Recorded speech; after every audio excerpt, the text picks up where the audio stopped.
we find ourselves in a world where virtually anything is possible. For the best part of half a century, our family have been handcrafting high-quality leather goods and footwear in Australia. My dad started the business in the mid-1970s in Subiaco and then moved to Adelaide. And we now call Ballarat our home. For this entire time, we've been far more concerned about the craft, the process and the purpose of our existence than our bottom line. Fundamentally, we're people who think far too much about why we do what we do.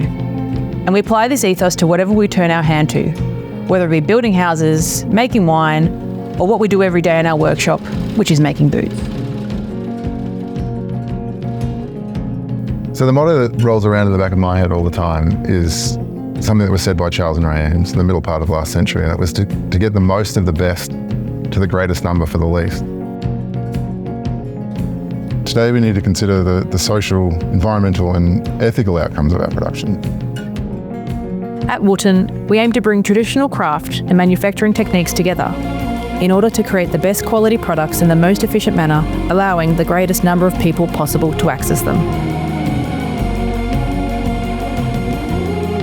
The very construction we use, I guess, is designed to be durable, repairable and even enduring.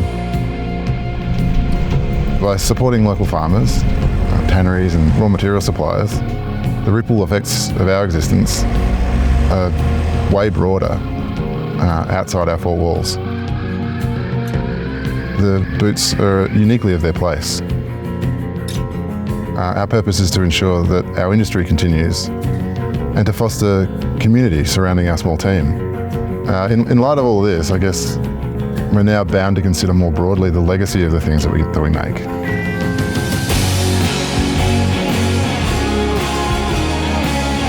Our purpose is to positively change the world.